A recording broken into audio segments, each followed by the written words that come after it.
Oh, no, you're good.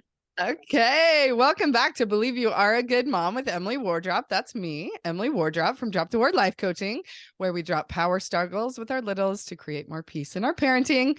And today, what's up? We have Zil Eiler with us. Zil, I'm so Yay.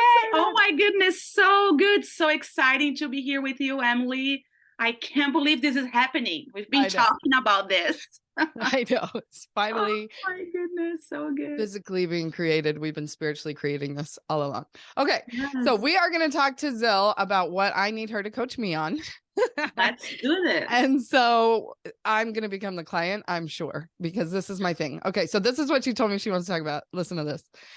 We can even address that maybe they, meaning you guys, people, moms, right? Are there moms out there not working, but you want to be working, but you have so that you can have more financial freedom, but you're judging your desires.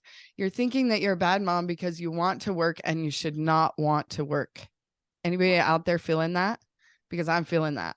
So if you're not, if for no other reason, this is for me. So Zil, coach me, sister.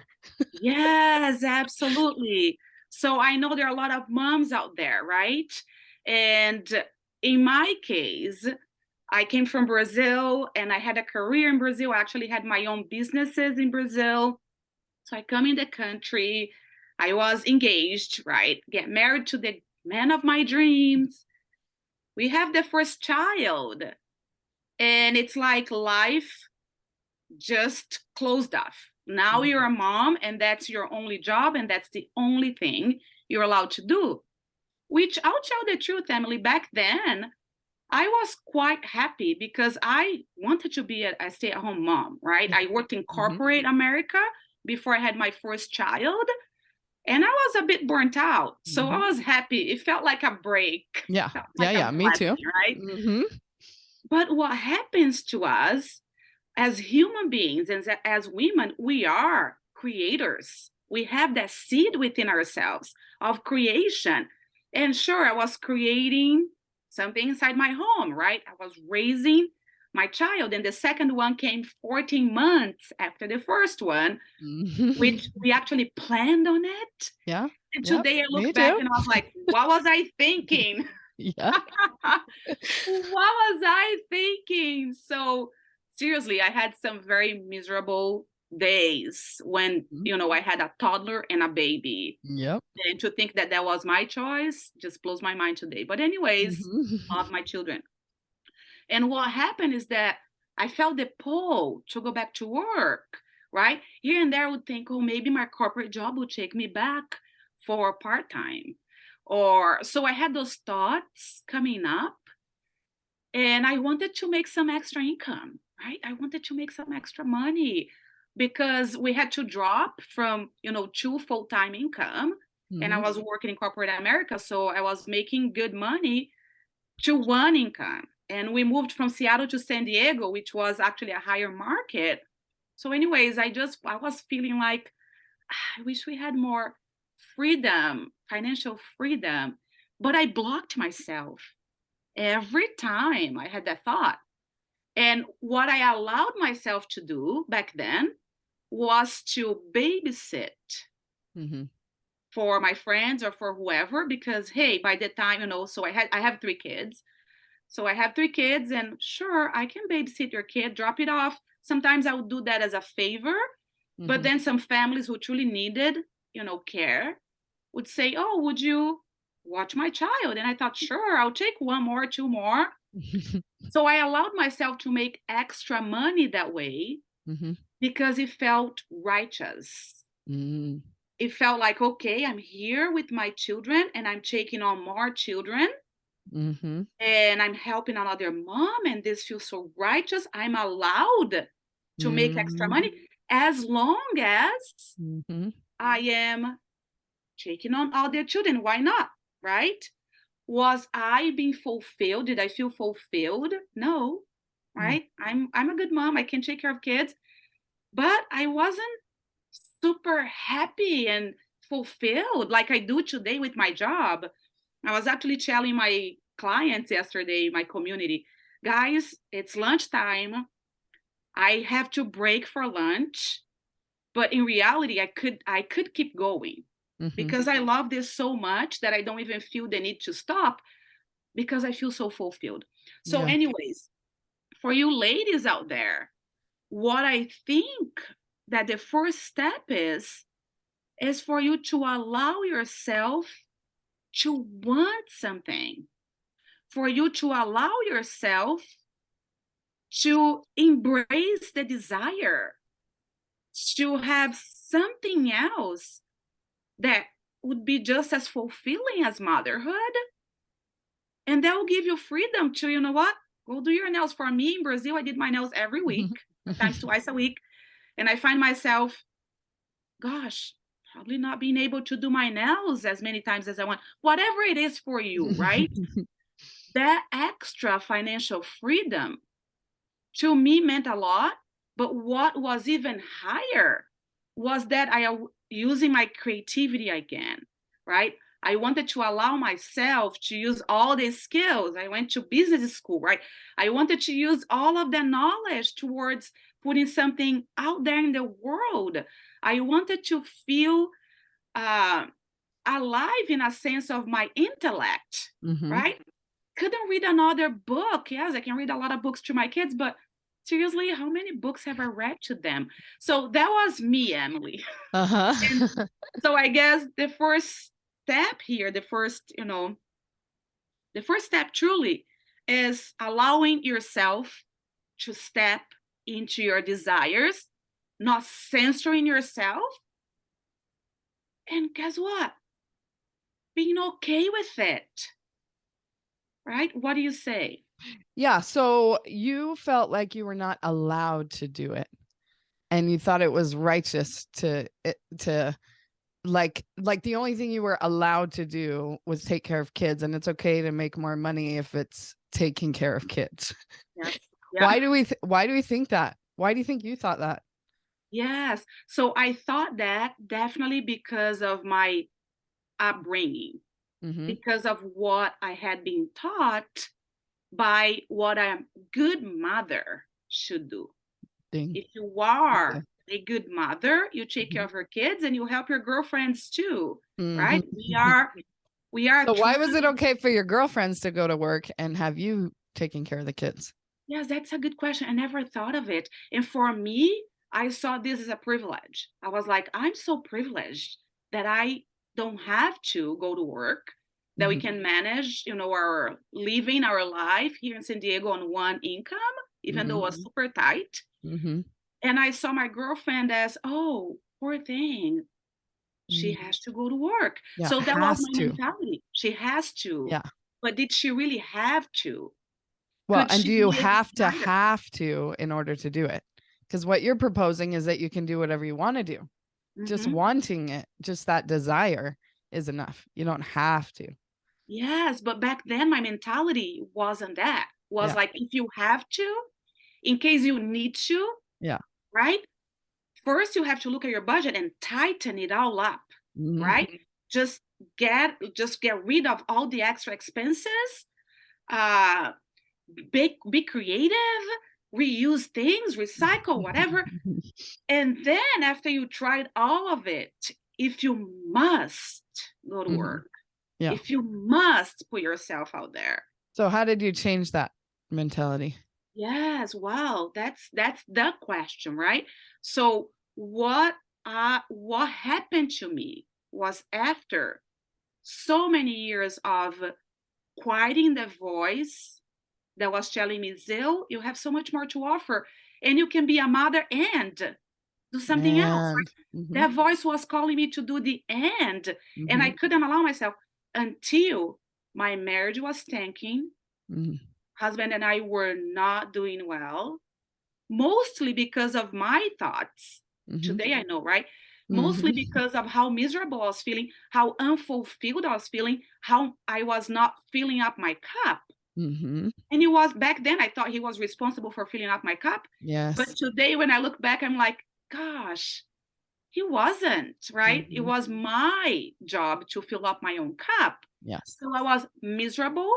And every time he got home, I would be like, with my cup empty, fill it up, fill it up, fill it up. Exactly. And then he tries to fill it up and he can't Uh-huh. because he would fill up with water. And I'm like, but I want the chocolate milk.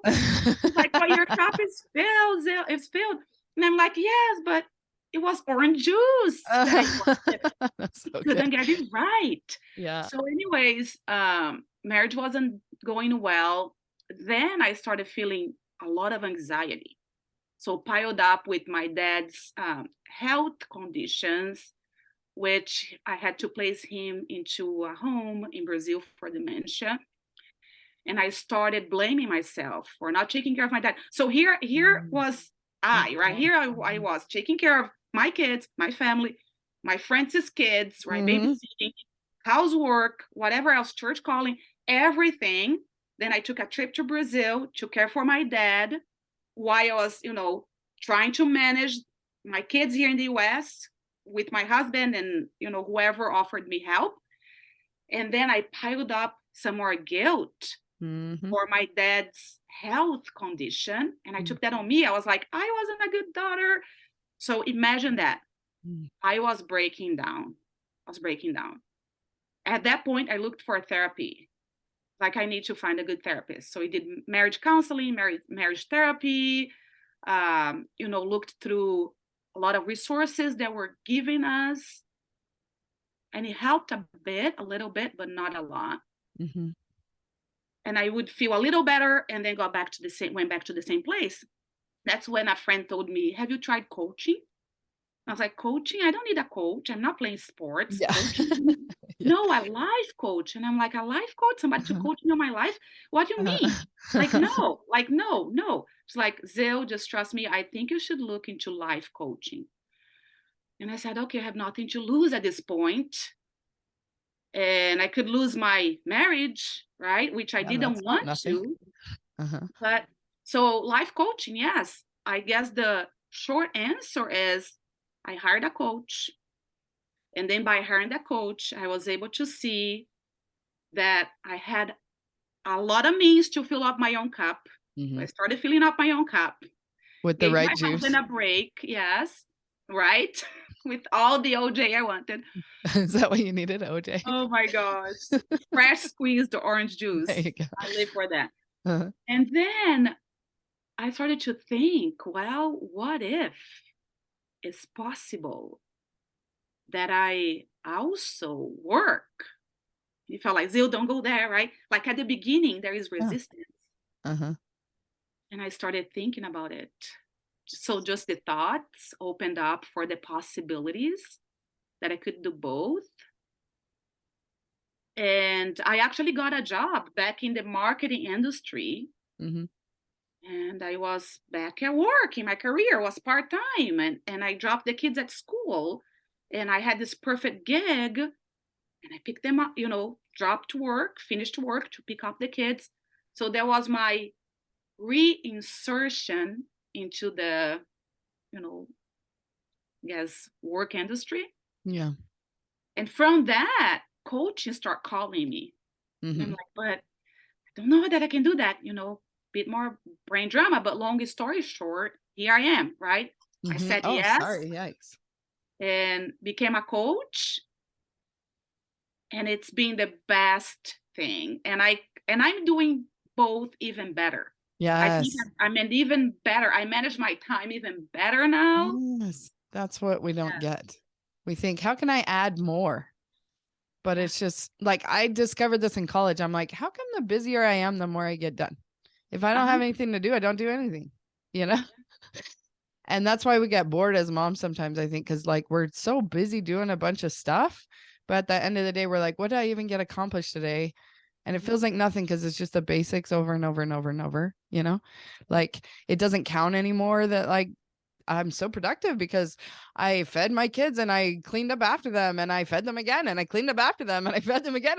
And that's all I do all day long, And so I don't know. There's like a million things I wanted to say about what you just told us.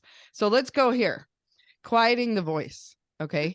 So I think it's very important to learn to listen to the right voices. and to fill our cups with the right juice. I just love that so much. Like, you got to figure out what your juju juice is, right? like Yes. what fills you up. And I heard that, like, when I was the drowning mom with all the babies, and like because they're all still babies when you're making more babies. And it was like, they're like, you have to have you time, and you have to fill your cup and put on your oxygen. And I'm like, what? Like, I don't even know what my interests are anymore. I don't know. It's like, so I'm like, does this count? Because when I put them down for naps, I get out my adult coloring book and I'm like coloring. And I'm like, isn't coloring what you're supposed to do with your kids? Why is this what I want to do by myself?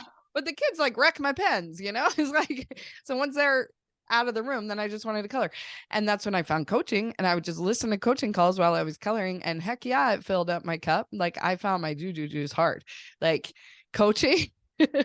And so, it's just figuring it out, you know, and not judging it. Like, oh, people say that self-care is supposed to be a bath and a massage, and I don't like baths or massages. Well, then that's not yours, you know, like figuring out what it is. So no, you don't have to go to work to feel fulfilled. You can feel fulfilled in your home. You just have to find what it is, you know.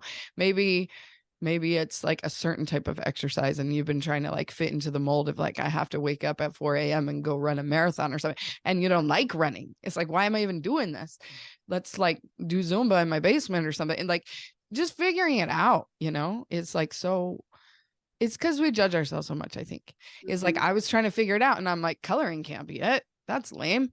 Or like, I guess I used to like to crochet or do crafty things. I'll do that. And that can't be good enough. Like, I have to find, you know, it's like, why can't that be good enough?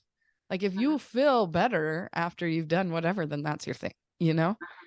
Absolutely. And so, anyway, just quieting the voices, right? And so you felt like you weren't allowed to do it because of social conditioning. So you have like social conditioning voices in your brain, but that's not God. You know, it's like we think that because we learned at church that the mom is supposed to stay home and the dad is supposed to go to work, that like we think we learned that at church. So we think that comes from God. And it's like screaming so loud, our social conditioning voices, there's like, we can't even hear the still small voice telling us what our mission is.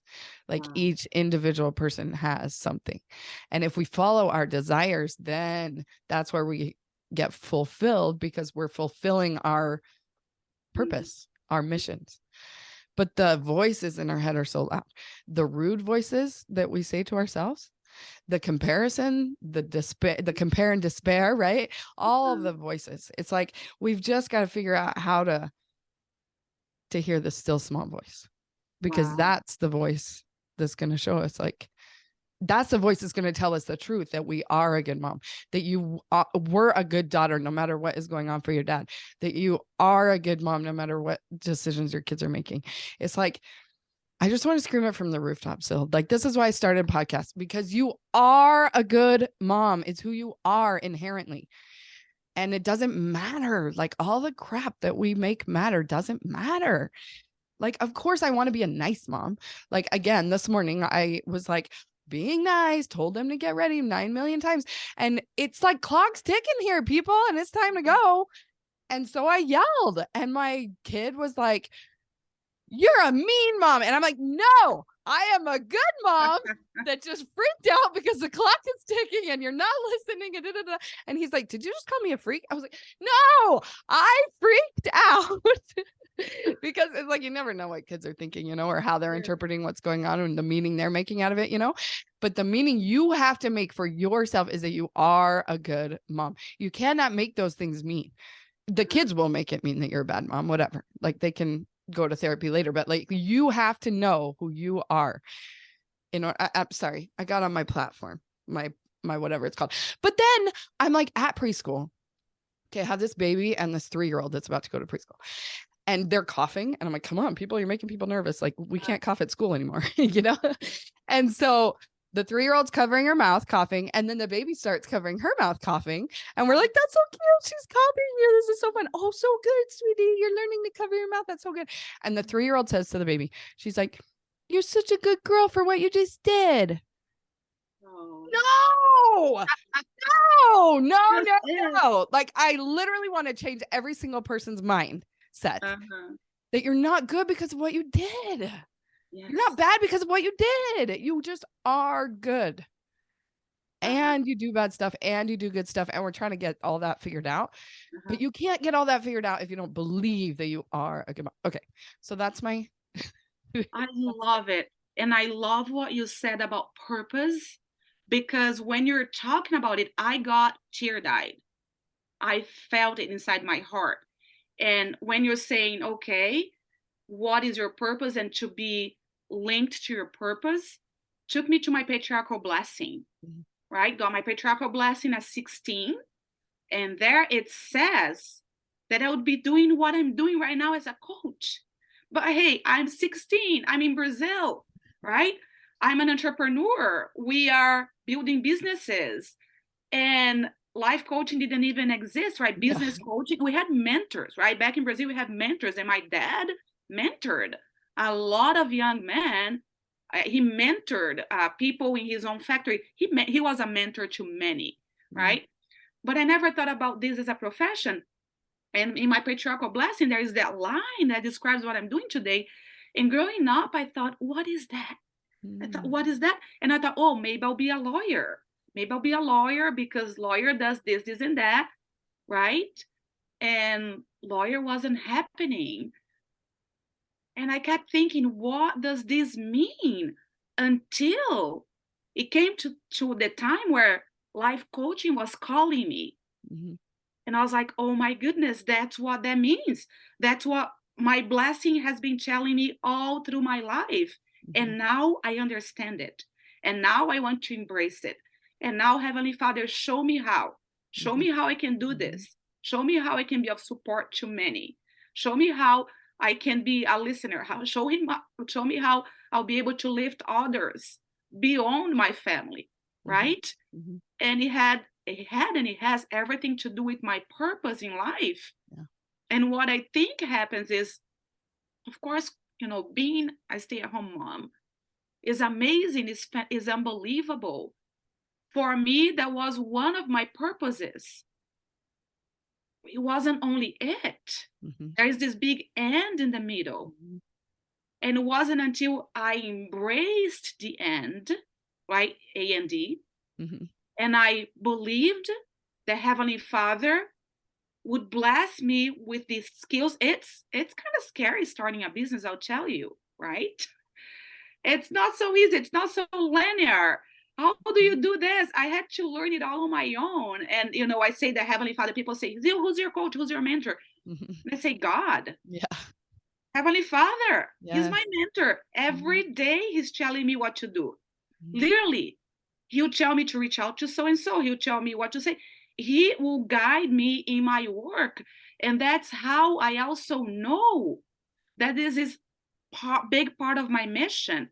Yeah. But I would never have known had I not allowed myself Yeah. to step into it. Mhm. And had I decided to keep myself in the box Yeah. of what it meant to be a good mom. Yeah.